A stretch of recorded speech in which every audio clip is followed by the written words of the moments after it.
Hey guys, so a really quick video for you. I know that the website's currently going through maintenance, but there are a couple of things that are worth highlighting at the moment. So for instance, we've got the news posts here. Stay tuned for more information. So we're expecting some big announcements to come very shortly.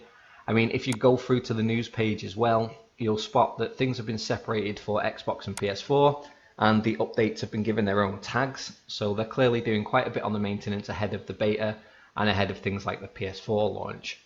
So we could already see that there are a lot of updates coming for PS4 and Xbox. We've got a couple of things here. But the main reason for this video is to point out what has now been added to the bottom of this page. So if we go to Black Desert and we click on the Xbox version of the game, we scroll down here, you'll see that the second half of 2019's roadmap is now available. So they finally confirmed what we can expect to get before the start of 2020, so the end of this year. Now it is what we'd expected with a few little twists as well.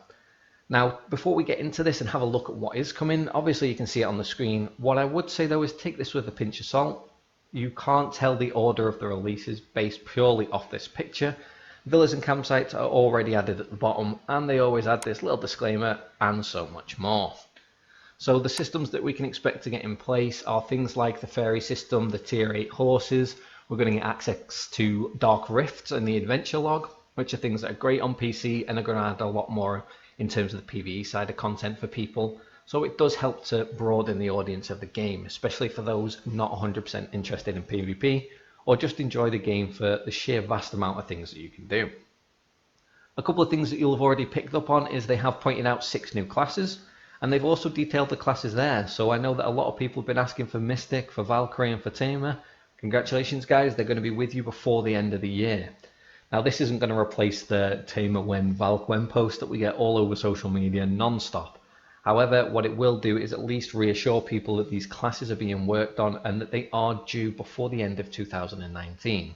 That might seem like a mile off, however, bearing in mind we're already the 8th month into the year, there really is not a lot left in 2019 and there is a lot of content still to come. The main things that people are looking for though, I guess, is when Kamasylvia will be added to the game. So we are not only getting Kamasylvia, but we're also getting Dragon by the end of the year as well. Now Kamasylvia is a huge area in itself, and obviously adding 2 new regions to the game is going to take up a lot of time and effort. There are a lot of things like the graphical issues that they need to take into account and making sure that these regions actually load and play and sustain a player base on the console with its limited technology. That being said though, it is good to know that we're not just getting Kamasylvia, we're also getting the Dragon region, we're getting 6 new classes, and we're finally finishing off the classes we've got with the Rabum skills. So Rabums will be coming into the game. That's always good to have. That's going to finish off some combos for a lot of classes. I know that Sork uses a lot of Rabum combos, so I'm really looking forward to this added to the game. The tier 8 horses as well are going to be interesting. It's going to help to bring up the horse breeding market, and we're going to be able to see other ways of making money now through selling horses. We'll also see a lot more people gravitate towards taming once the tier 8 horses are in game and people are able to breed and get to these decent level horses. So overall there is a lot of things added to the game. There are a lot of things that they're looking at adding to the game, and it's interesting to see how they're going to go about this. Now, those of you that watch the channel will know that I like to make educated guesses based off the information that I know from being a partner and also from what everybody else finds out in terms of updates, news, and anywhere that we can get information from. What I would say though is that it's very likely that over the next couple of months, the patches will be significantly hinged around these regions. I would expect to see Kamasylvia before the end of August. That would make sense. But then I wouldn't expect to see the next region added until probably around October or November time, purely because they can fill the spaces then with events around the new classes and really spotlight these new classes.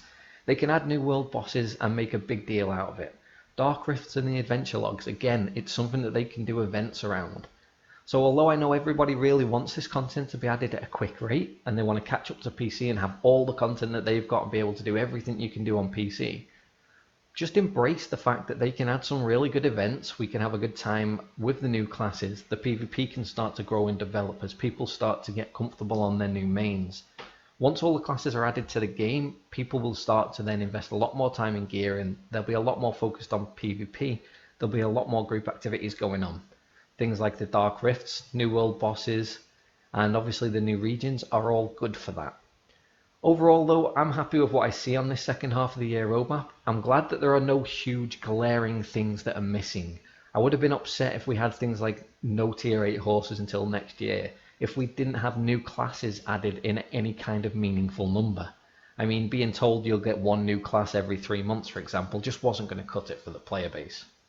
Now, in terms of how this affects PS4, I'd be very interested to see how the rollout goes. I'm fully expecting that the release will mirror Xbox, albeit expedited ever so slightly.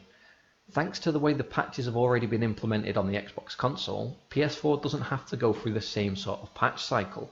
They can batch things together and do fewer, bigger patches. This overall allows them to get a bit of a smoother launch, allows them to make things flow a lot more fluidly, and it also means that we won't get caught behind the same sort of hang-up that they've got with Kamasylvia. When it comes to releasing Kamasylvia on PS4, it will already be developed. That means that Kamasylvia can get released, then Dragon can get released, and I would expect that PS4 will catch up to Xbox by the end of 2019. Keeping that in mind, it wouldn't surprise me if PS4 has a smoother, faster release than Xbox, but ultimately as soon as both consoles are on the same patch and are patched up to date, which realistically will be the end of this year based off this roadmap, we can then look towards catching up to PC with the last couple of updates, and hopefully PA will then unify all of the patches and we'll be able to progress on the same patches with all platforms and enjoy everything that gets developed in future and added to the game. Overall, I'm looking forward to seeing how this plays out on Xbox. I know that a lot of my friends on Xbox are going to be really happy with this update. They're really looking forward to playing this and to experience all of the new content and the new classes. As always guys, if you're new to the channel, hit that subscribe button. Make sure that you're leaving any comments in the comment section. It really does go a long way to helping support the channel. For those of you that do want to support the channel, there is also the memberships option. You can subscribe to various rates on that, and the first lot of the membership content is coming out this month. So I will be doing members only streams when it comes to making money in game. This will transfer across to Xbox as well as PS4. It's not just a PS4 thing. You will be able to use the same strategies that I implement to make money on both consoles and even on PC. I will also then be doing members only streams. So when Exile as a guild is sieging or doing node wars, there will be members only streams available for people. That means that you can come and watch shot calling and experience sieges in real time as I go through them on whatever class I am playing. Anyway guys, hope that that's been of interest to you. If you haven't already noticed that this is on the website, I've probably got it out a little bit ahead of the official announcements from BDO, which is perfect. That's what I was aiming to do. And I'll catch you in the next video, which will be coming within the next couple of days.